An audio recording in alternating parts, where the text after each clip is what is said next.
evening, everyone. Thank you so much for joining us for Science Gallery Bengaluru's exhibition season Psyche. For those of you who are new here, Science Gallery Bengaluru is a new institution for public engagement with research. Psyche is our 5th exhibition season, and we are now at the last weekend of Psyche. Over the past 40 or so days, Psyche has been unraveling the complexities of the human mind. Today, as a part of our public lecture series, we're very pleased to have with us Harry Wu, who will be delivering a lecture titled, Can Cameras Capture Mental Illness? A History of Science Perspective. Before I introduce Harry to all of you, I'd like to tell you a bit more about some of the programs coming up this weekend. Do join us tomorrow for a breakdown of a very interesting experiment that was carried out as a part of Psyche, which investigates our perspective on news events. This event will be conducted by artist Alistair Hopwood and psychologist Stephen Frenda tomorrow at 8 p.m. India time. Do also join us for a fascinating walkthrough of labs and clinical spaces as a part of a program called Disease to Dish, which looks at discoveries in brain disorders done using stem cells, both at NIMHANS and NCBS. The walkthrough will be led by clinical scientist Biju Vishwanath on 15th of May at 2 p.m. India time. Now, I'd like to introduce Harry to all of you. Harry Wu is a historian of medicine. He was trained in medicine in Taiwan before obtaining his DPhil in modern history at the University of Oxford in 2012. His current research projects mainly focus on transnational histories of mental health. His first book, Mad by the Millions, Mental Disorders and the Early Years of the World Health Organization, was published by MIT Press in 2021. Before becoming associate professor at National Cheng Kung University, Wu taught at Nanyang Technological University and the University of Hong Kong between 2013 and 2020. In 2020, he was elected Early Career Fellow of Hong Kong Academy of Humanities. He is currently co-editor of the Journal of Social History of Medicine. He also sits on the board of East Asian Science, Technology and Society, an international journal, and Taiwanese Journal for Studies of Science, Technology and Medicine. I'd also like to remind the audience that there will be an interactive Q&A session at the end of the lecture. So do add your questions into the Q&A box. Harry would be happy to take them at the end of the lecture. And we are also sharing a link to our feedback form with you in the chat box. So do let us know your thoughts about today's session, about the exhibition as a whole, and what kind of programming you'd like to see from Science Gallery going forward.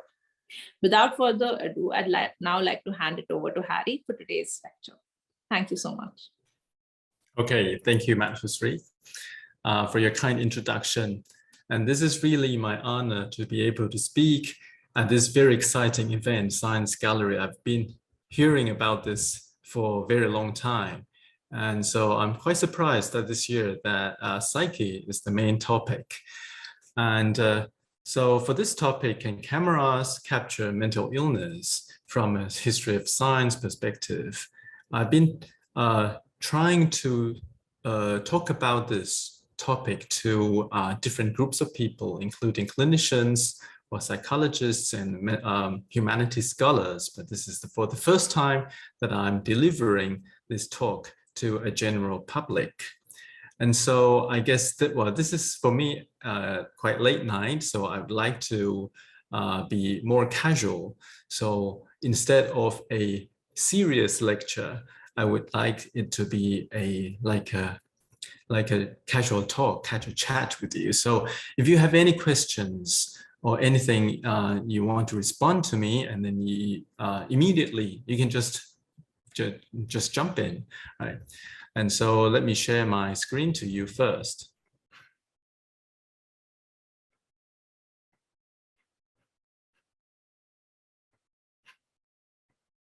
Right. So this is it. Can cameras capture mental illness? There are so many movies nowadays studying mental illness, introducing the life of mental patients to audiences. And for example, like Still Alice, this is about early onset Alzheimer's disorder. And Loving Vincent, this is about depression. And on the very right, The Beautiful Mind. This was a very, very famous movie that was released more than, I don't know, 2 decades ago, I think. And this is about schizophrenia. And Joker in the middle, this is not really about a specific mental disorder, but also about a kind of mental condition that is very complex. Right? Now, can we really capture these mental disorders on the film? For example, on the very right, A Beautiful Mind, this movie explores schizophrenia. And in order really to present what schizophrenia looks like, I think the filmmaker used, for classic mental schizophrenia patients, they hear voices that do not really exist. This is called hallucination. But in Beautiful Mind, these were John Nash, the mathematician, that he sees things, he sees people who are not existing. Right, so this is not really scientific at all, because for normal hallucinations among schizophrenic patients, they mainly hear voices. And for example, like this kind of visual hallucinations rarely exist. So this is really difficult. And I can remember about more than 10 years ago, I was asked by a film company in Taiwan to be their consultant because they were making a film about a psychiatric a clinician who suffers from bipolar disorder, manic depression disorder. And I was asked to review their script. And I thought that it was such a difficult task. And I explained all the symptoms that might be experienced by the patient, by the character in this dramatic film. And after 1 year, the film was made. And when I saw the film, I thought, no, this is not really what I wanted. This is what I imagined a mental disorders, bipolar disorder patients' symptoms are presented. So this is very difficult, but this is quite interesting.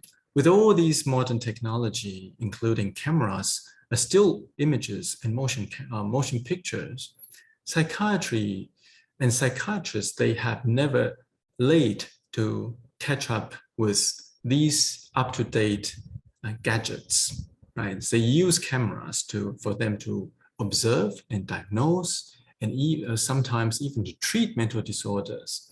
So today I'm going to explore the relationship among scientists and cameras and audience.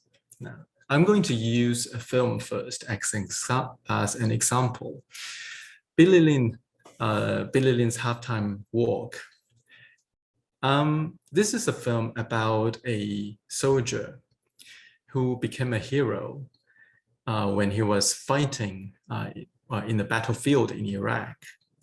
And the film Ang Lee, he is a Hollywood, well, he was born in Taiwan and he became a Hollywood filmmaker, a Hollywood director. And this was, I think the film was released in 2017. And this is about a film that Billy Lynn, his heroic behavior, killing his enemy, that was captured on the screen. And it was broadcasted on the news in the US, back home in the US. And so he was, and his comrades were invited back to perform at the intermittence of a football game, right? But then just within these very short, maybe 20 minutes, that he presented on the screen that he had everything about PTSD, post-traumatic stress disorder. What is post-traumatic stress disorder? I don't think I need to explain that in detail, but the classic symptoms including that the patient would re-experience what traumatized him or her, right? It's just like what's happening in the battlefield, right? So there were, so Billy has a lot of flashbacks about what's going on months ago when he was when he was fighting in Iraq.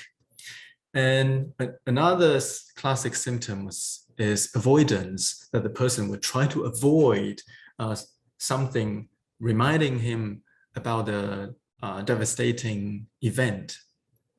And also, there will be hyperarousal. For example, like when Billy Lynn was walking down the stage, and there were fireworks, and he thought that this might be something very similar. This is something very similar to his battlefield experience or the gunfires, right?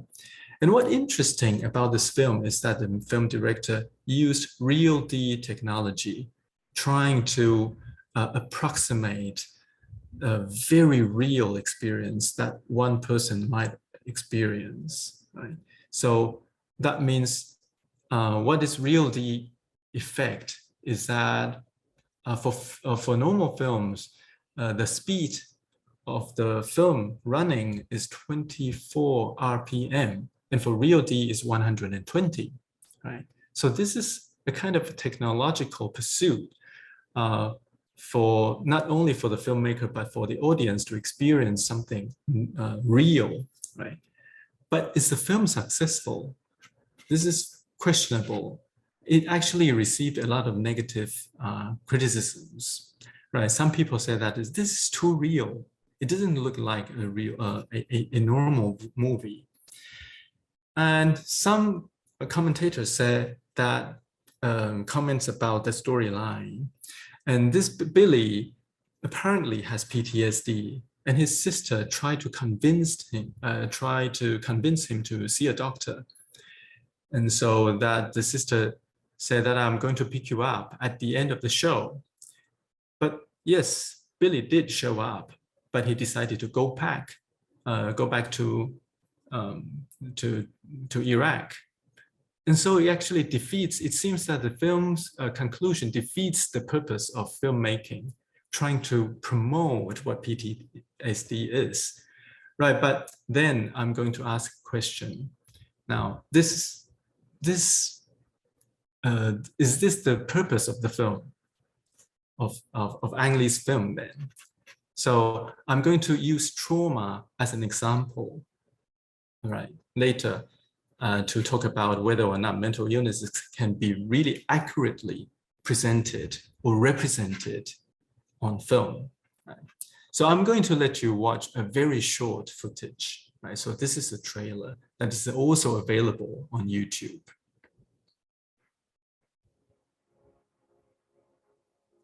But what if you don't go?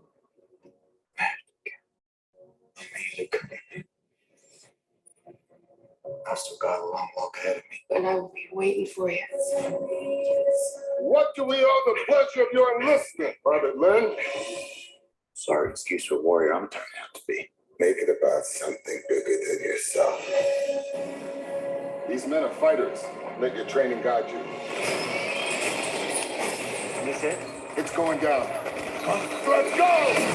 Truth vein head! Feeling lit! Come on! What you did that day no longer belongs to you. It's America's story now.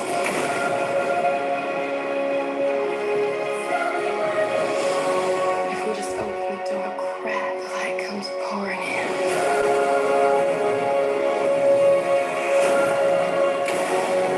What really happened over there? I did what I had to do.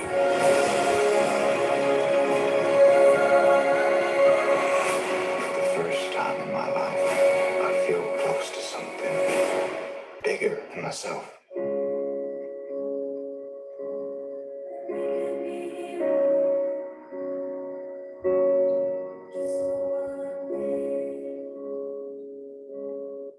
Okay, so if you really go to the cinema and watch it, it's really overwhelming. Right. Now, about using cameras to study mental disorders, it started with scientists' fascination about gadgets, about machines, right?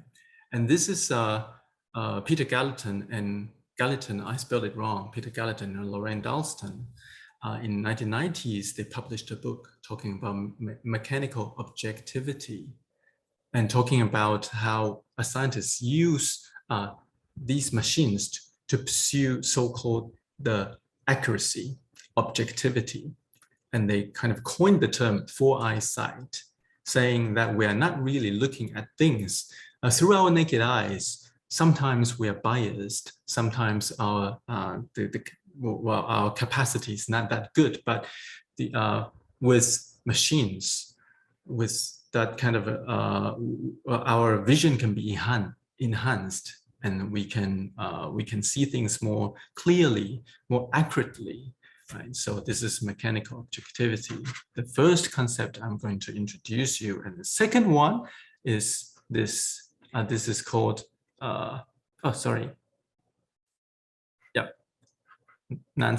Lisa Cartwright, that she talked about cinematic apparatus as cultural technology for the discipline and surveillance of the body. What she means is that this is not only scientific technology to see things through machines. This is cultural. The whole thing is cultural. And so she explores the intertext between professional and popular representations of the body. And what she is going to emphasize is that it's not about what cameras can tell us, can really present to us. It's about the users of these cameras' belief and reliance on them. Right? So these are the two key concepts I'm introducing. Okay, this is interesting. This is in the 18th century. Now, these patients are inmates in La Sopotier Hospital in Paris. And apparently this is not a photograph. This is just a painting. And in the painting, it says that there are 8 kinds of mental disorders. I don't know if you can tell them apart. For myself, I don't know really how to tell them, how to differentiate them, because they look all, well, they look somewhat pathetic. They all are somewhat sick, but I don't really know what mental conditions they're suffering from. But on the screen, in the caption, it says that 8 women representing the conditions of dementia, megalomania, acute mania, melancholia, idiocy. Sometimes some mental disorders they no longer exist nowadays. For example, like we don't call people an idiot now, right? And there's hallucination, there's erotic mania and paralysis, right? So in the gardens of that hospital. So this is the 18th century. Very interestingly, 18th century was a critical century in which hospitals are massively built so that they can accumulate patients to become cases. So with the amount of these patients, they can observe them, they can classify them. So this is the function of asylums in the 18th century, for people to be able to really do some kind of an in-institution epidemiology, right? Okay, the 19th century is very interesting. This is the age of Industrial Revolution, right? And before and after that, I mean, machines are available now. And then now cameras become popular. And in the same hospital where Jean-Martin Charcot, a neurologist in that hospital, he began to use cameras to help him study the condition of hysteria. So he made a lot of photographs of about women suffering from hysteria. This is in France. And now this is in Britain, right? 1855, right? And Hugh Diamond, that he's a psychiatrist hired by the Bedlam Hospital. Now this Bedlam Hospital is an NHS psychiatric institution. Right? And before that, it was just purely an asylum. And Hugh Diamond, he said, photography gives performance to these remarkable cases, which are types of classes and makes them observable not only now, but forever. And it presents also a perfect and faithful record. So it's the objectivity that the scientists was using cameras to pursue, right? And at the time, it was very difficult to make one photograph because it's color type. That means these people, these patients, they have to sit still in front of the camera so that you can catch their images, catch their portrait. What's interesting about Hugh Diamond's effort is that Hugh Diamond he did not really become a very famous psychiatrist, but he became the president of the Royal Photographic Society in London, right? And Sandra Gilman is a historian of science, also a psychiatrist. In this book, he said that Diamond used his photographs in the treatment of inmates at the Surrey Asylum, which is Bedlam. In freezing the features of inmates, the camera was able to present an indelible image of the patients for the patient's own study. Okay, now, so we have all these, we accumulate different images. These are all still images of mental patients. So what we can do is first, we analyze their symptoms. And with the aid of asylums to accumulate these cases, these faces, different gestures, they become database of diagnosis. So this is the age of still images, okay? But very interestingly, also in the 18th century and 19th century, there's a kind of pseudoscience is very popular. This is phrenology. And we all know now what phrenology is used for. It's well combined with criminology. So this is another psychiatrist in Bedlam, Henry Herring. He took pictures of scores of Bedlam patients in order to examine their faces for evidence of their mental health conditions. And so, for example, this gentleman on the left, he was found guilty of homicide. And for example, this is woman, and she killed her own baby, and also that his image was captured by the camera, and with the aid of phrenology, that they were trying to understand what's going on in her mind. I mean, according to her appearance, right? But now I'm going to talk about trauma instead of other mental disorders. Psychological trauma, most classic diagnosis is PTSD. This diagnosis did not really exist until mid-1970s. And before that, it had a century-long history. Mark Michaelis, a historian of medicine, he said that between 1817 and 1910, there was proliferation of trauma-related theories, right? Why was that? Because our modernity experiences were experiencing industrialization, right? And then, and for example, like people, workers paving railways, they suffer from railway spine, and people who fought in a war, they suffer from shell shock. These experiences are something that human beings never experienced before, okay?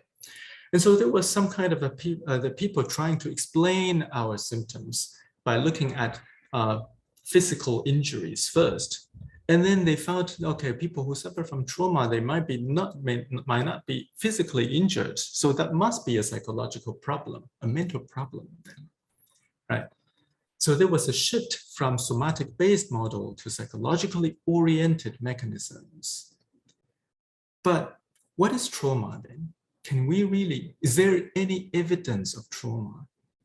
Did these people see something that are outside of their capacity of endurance then? So people are trying to find the evidence to explain what these patients saw before developing into traumatic symptoms then. Now, So this is another historian of psychology, his work. He said, George Mandler, he said, so unconscious, what trauma might exist in our unconscious.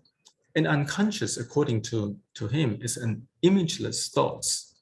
But quite interestingly, although Sigmund Freud, who was the father of unconscious, right, he did not really talk about how memories can be generated in our conscious or unconscious, and whether or not this mechanism is related to imagery. He talked about a lot of photography, right? And so I would like you to watch a short footage. Again, this is about shell shock patients that are filmed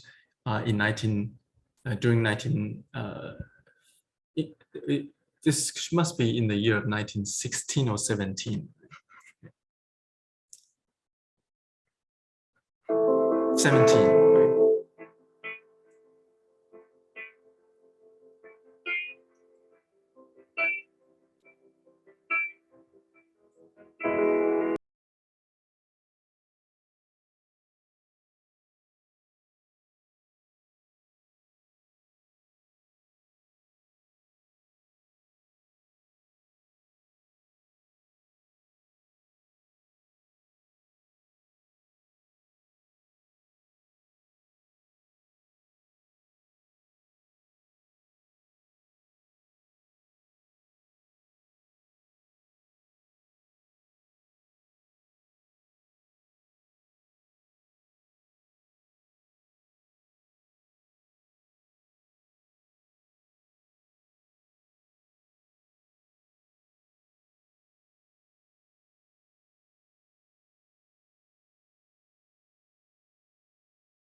Okay, let's stop here.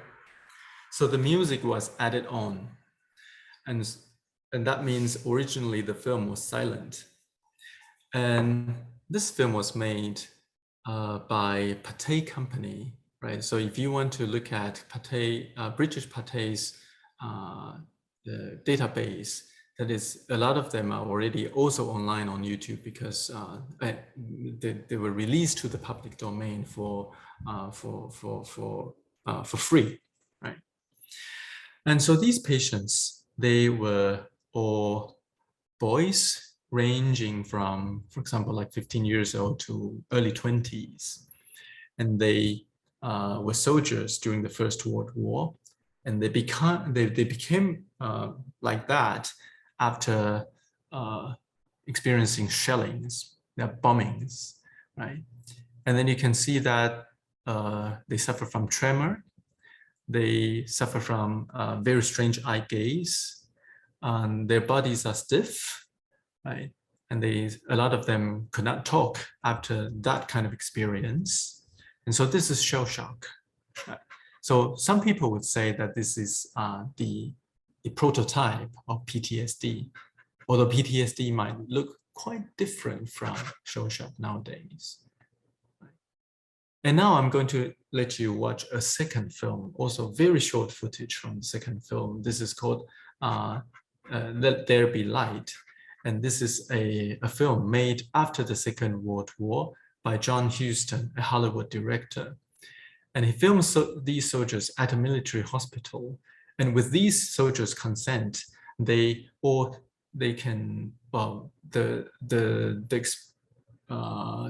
when they are consulting their doctors, the procedures are filmed. And then so another very short, maybe just 3 minutes. Okay.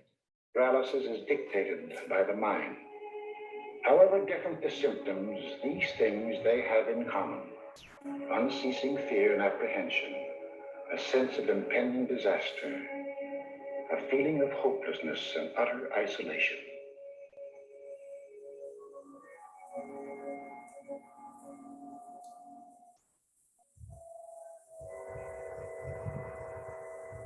May I have your last name?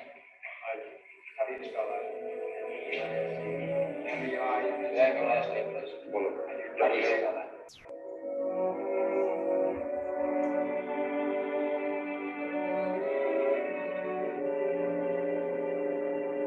The psychiatrists listen to the stories of the men who tell them as best they can. The names and places are different. The circumstances are different. But through all the stories runs one thread: death and the fear of death. And then after you got wounded, what happened? Same thing, only worse? Like in the nerves keep getting worse, so They get worse. these airplanes, they bomb. I got killed nearly with one. You never got killed. Where were you at the time? St. Louis, I believe. Wow. I don't remember. What were you doing when the planes came over? I was in a hole. You know where you were? Okay. We can stop here. So we can ask a question here. What are the differences between the Netflix film about shell shock and Let There Be Light? And in Let There Be Light, a lot of diagnosis is war neurosis. So what are the differences between these two films? I mean, soldiers in these two films, you can see that shell shock patients, a lot of them, they were of course much younger. And in Let There Be Light, it seems that these soldiers are a little bit older, more educated, they're able to speak, and when they're speaking, sometimes they are looking upward, and then sometimes they're gazing somewhere afar. It seems that they are trying to recollecting their experiences. They're trying to what's going on in the battlefield. And according to another historian of medicine, Edgar Jones, himself is also a psychologist, and Simon Wesley, once I think that the chair of Royal Psychiatric Association in Britain, they have a book called Shell Shock to PTSD, and they raised a very interesting idea, is that during between the two wars, the two great wars, because of the popularization of cinematic experience, this kind of machine actually changed our way of remembering things. We begin to generate images in our conscious, right? So that we are able to go back and to think like in the ways of seeing or watching, like watching a picture.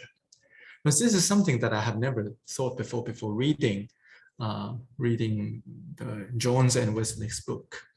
And whether or not they are right is debatable, but very interestingly, now we need to talk about another thing, which is we are really developing in science, we are developing new technologies to help us reaching the objectivity, to find the evidence, right? So according to Nicholas Rose, a sociologist of science, he said that the rise of the brain sciences and the development of neuroimaging technology, especially after 1970s, that we begin to look to consider the evidence of mental disorders differently. We are able to see through the skull without surgeries, without opening our skull or opening our brain or cutting our brain. And So this is, and look at what machines we have nowadays. We have EEG, we have CT, we have MRI, and we also have functional MRI. And nowadays, if you have a functional MRI in your laboratory, you can get a lot of funding because it's very, very popular right now. And what I'm talking about is a kind of theory that is very influential in explaining PTSD nowadays. And it started from 1970s by this gentleman called Peter Lang. But from 1917 onwards, the theories of mental imagery began to diverse. There are some people saying mental imagery, these images, they are not really images. They're something that are just symbolic, very loose, very vague. They consist of abstract symbols in the brain that are manipulable. And some people would argue, and actually we are shifting towards this direction, that some scientists they are saying these mental images are very compatible with our perception, right?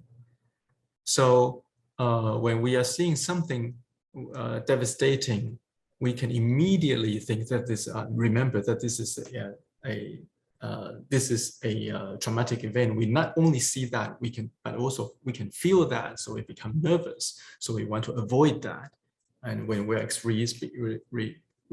experiencing that, for example, the war, we become scared. So this is real perception. And so there's a new paradigm for us to study traumas, to study the mechanism of PTSD. This is called stressful film paradigms. So people who participate in an experiment, they will watch, for example, like these plane crash images, and then we record the responses. But how do we record the responses there?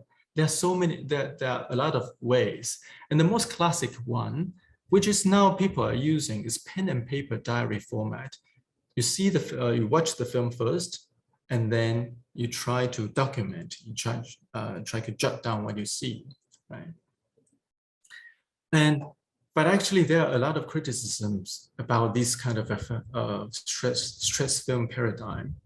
First of all is ecological validity. That means, can you really reproduce the environment of your traumatic experience then? In a laboratory, when you're just simply watching a film, is that something, does that mean that you're re-experiencing it?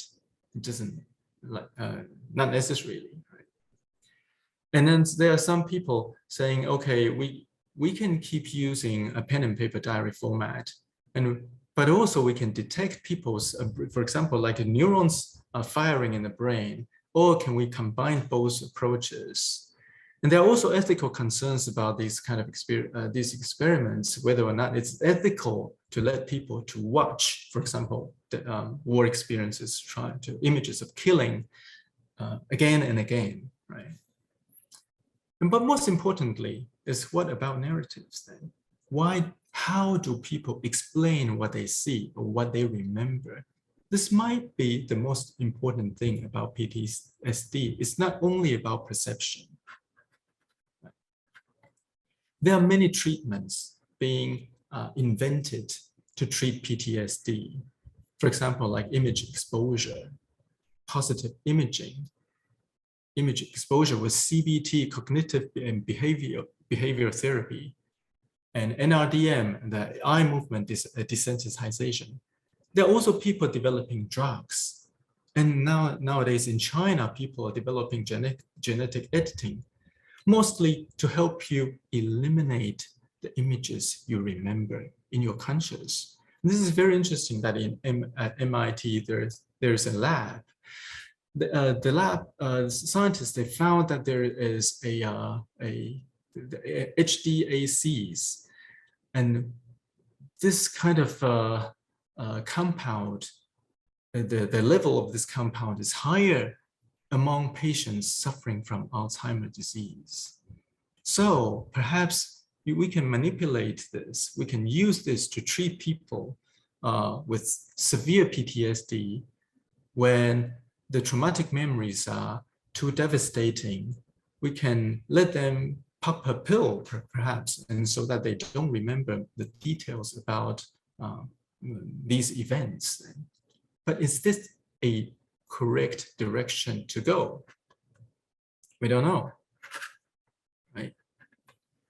So, and there are also very interesting findings about now we are using these very expensive, very high-end technology to find the evidence of trauma in people's mind, right? The thing is that without diagnosis itself, scientists find it's so difficult to explain them. Then we need a diagnosis first so that we can explain what's going on in these functional MRI images. Right? That means that we cannot really directly explain what's going on in fMRI images, and then so that we can say, okay, this is PTSD, or this is depression, or this is schizophrenia. Right? So there's a kind of a this is a kind of an epistemological bias, right? So now let me conclude preliminarily. So this is something about our traumatic events experienced very recently. In 2020, the editor of The Lancet magazine, Richard Horton, and he was responding to some kind of a devastating events in late 2019, which was the Great Fire in Australia, and early 2020, which was COVID-19. We're still suffering from it.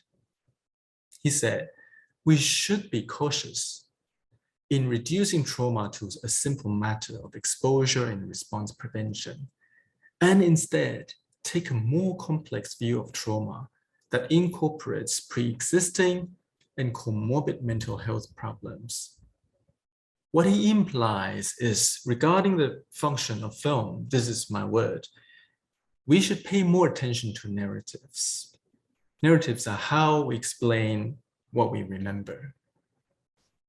And narratives also told by filmmakers and read beyond the language of science can help us understand and respond to traumas of different scales, which may not be reviewed as evidence with nonetheless restricted scientific cognizance of convoluted human condition. So this is nowadays we're using lobsters a lot to explain pain. In Considering the Lobster, David Foster Wallace wrote, since pain is totally subjective mental experience, we do not have access to pain except our own, right? Although now scientists are finding that lobsters, if you give them some kind of a stimulus, they would they will release some kind of a chemical compound that are very similar to human beings experiencing pain, right? Right. And now I'm going to let you watch the final scene of Billy Lynn attempting to return to the military, and what he talked, the chat between him and his sister, who convinced him to see a doctor because he had trauma.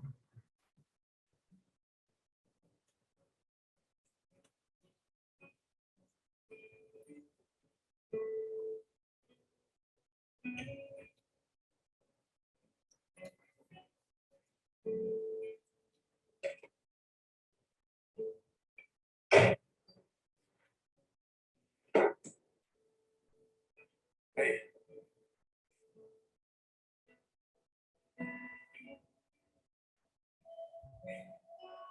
Looking like a knocked out virgin. It's really fucking hilarious, Billy. I'm going back. Good. Go back. Trash in other countries, easy. Standing up to your own. That would take a real hero. It's not fair, Kat. It's not fair. It's fair. I'm not a hero. I'm a soldier. That's what Shrew taught me. That's where I belong. I'm not saying it's right, but it's not wrong either. It just is. I just wish there was some goddamn way I could make you proud of me.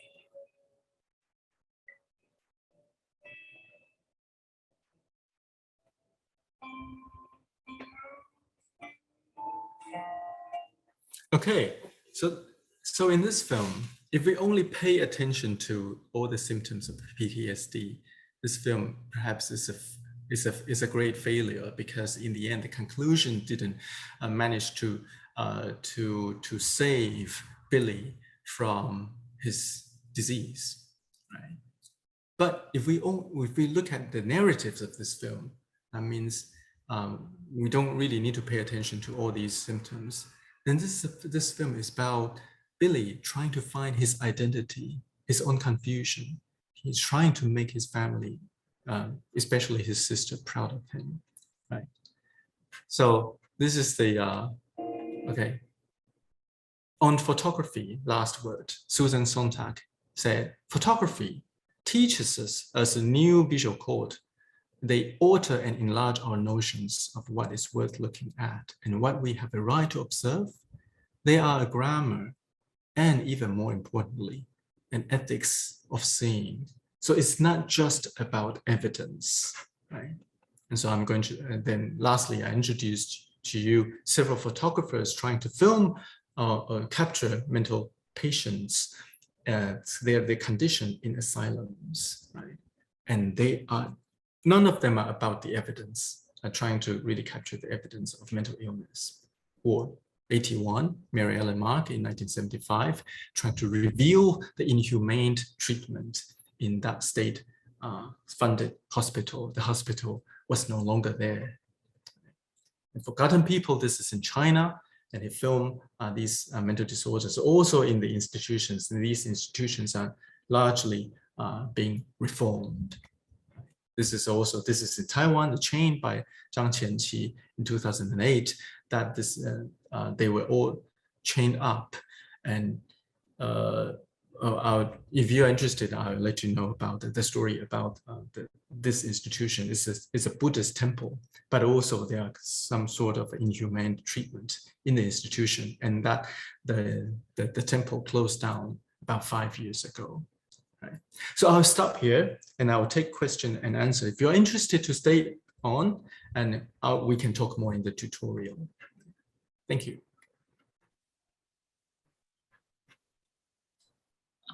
Thank you so much, Harry. If there are already some questions in the chat box, if you're able to, maybe we can stop the share screen so that we'll be able to have you back on the screen, and then we can take the questions. So yes, here we are. So I'd like to invite all the members of the audience to share your questions in the Q&A box, and we'll be happy to go through all of them right away. So there are a bunch of questions in. Maybe we could start with the question that came in very early on while you were giving your talk. This is from Ernestine. So they have asked whether when you were speaking about how we visualize memories, so does it mean before the video camera existed, people didn't play out their memories like movies in their head? Yes, right. So this is also their explanation really surprised me.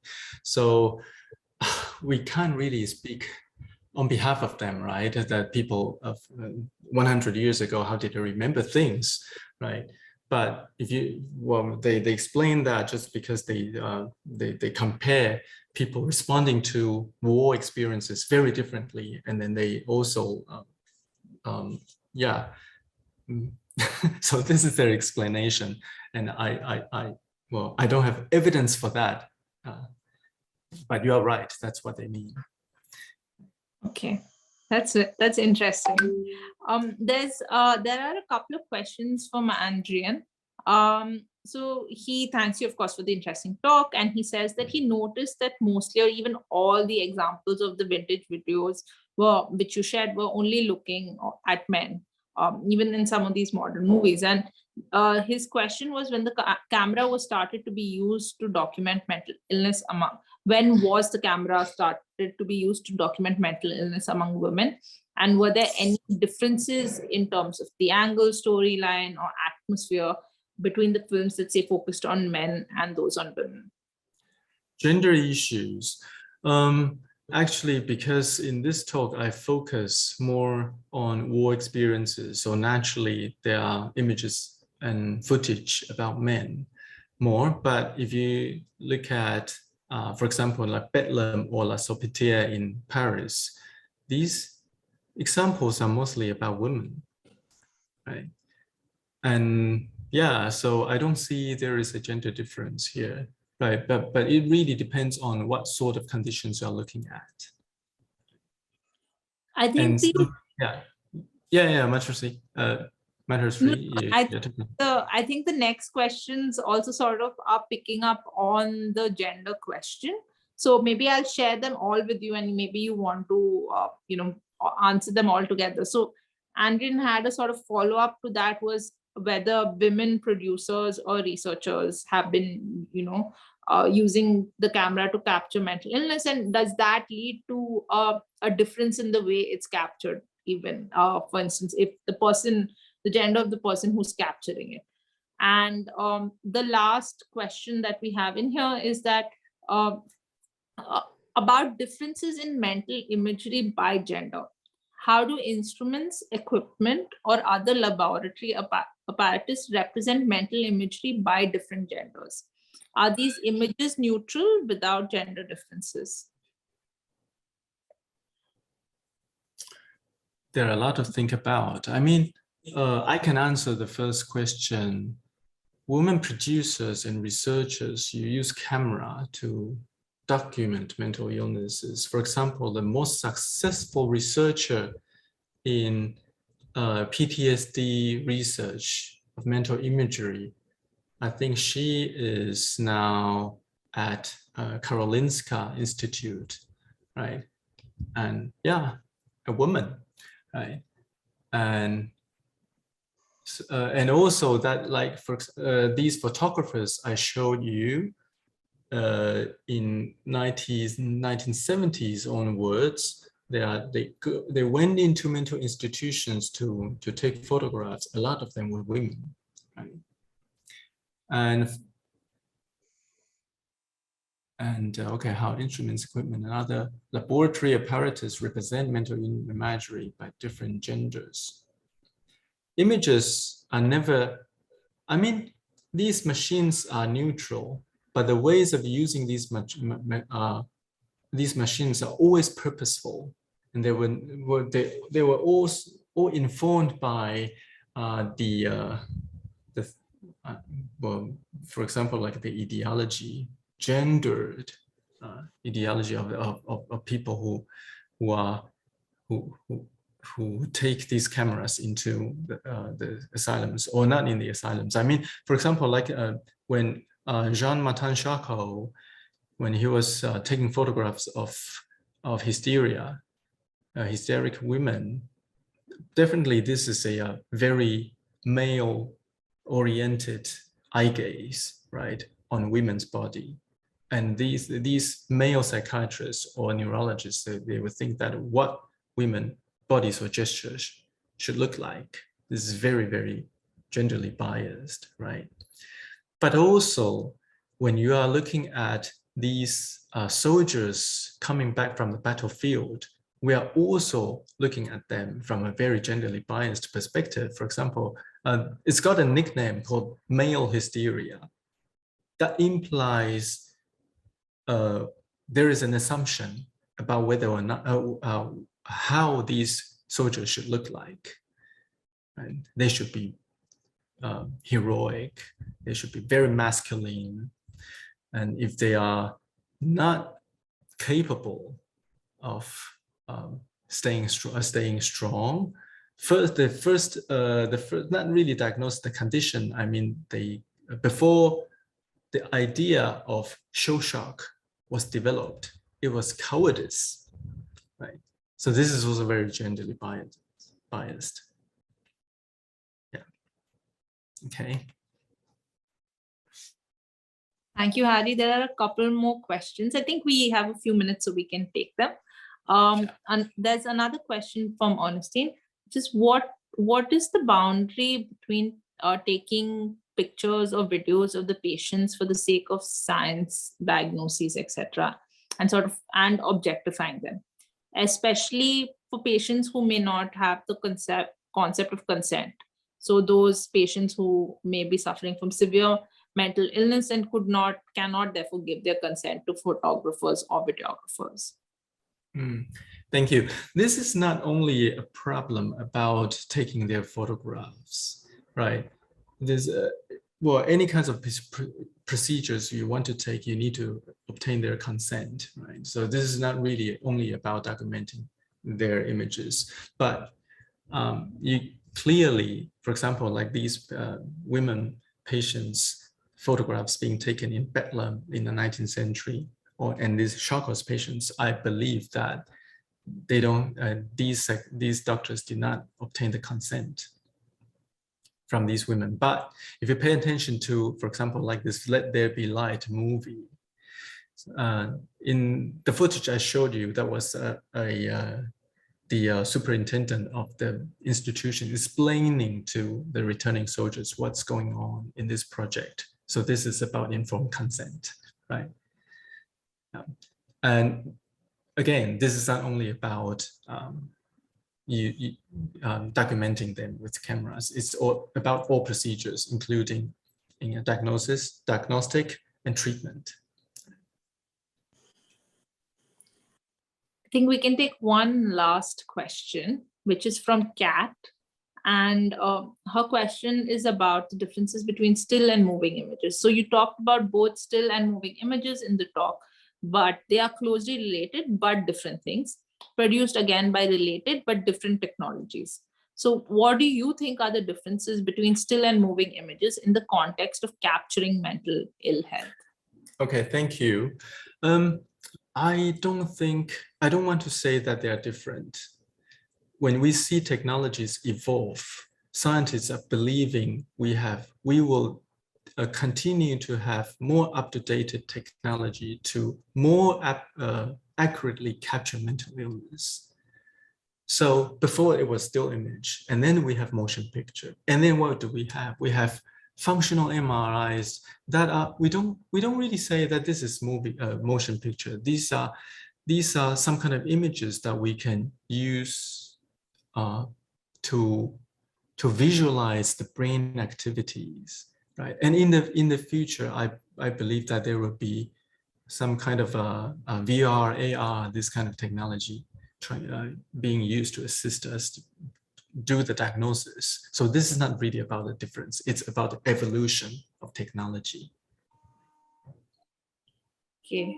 Thank you so much, Harry, for an amazing session. I think we will now wrap up this session. I just want to remind you, if you have more questions and are between 15 to 28 years of age, do join us for the tutorial with Harry, which will take place in half an hour. Our team will share the link with you and you can always join in. Also, to let you know that the recording of this lecture as well as of all our other lectures are available on our YouTube channel. So you can rewatch the session or catch any of the other lectures.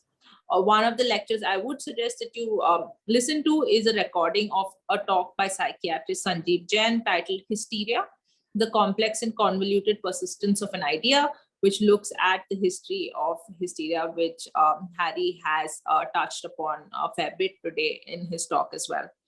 If you enjoyed this lecture, you can also sign up for tomorrow's talk by Leslie Top, an architectural historian, who's going to talk about When Room Becomes Cell, so which looks at the architecture of mental hospitals and asylums. And similarly, you could also sign up for a workshop by Patty and Faith Gonzalez titled Can Stories Improve Our Mental Health?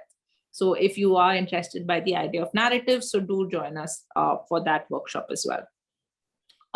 There's also an interesting exhibit called The Asylum by Alok Sarin, Pratima Murthy, and Sanjeev Jain that looks at the history of psychiatry in India through the establishment of various mental hospitals. So do have a look at that as well, because that will be up until the exhibition closes. I'd also like to remind the audience again to fill in the feedback form and share your thoughts about today's lecture, our programs, and the exhibition. And we look forward to seeing you all in future programs as well. Once again, thank you so much, Harry, for this amazing session. And thank you everyone else who joined us today. You're welcome.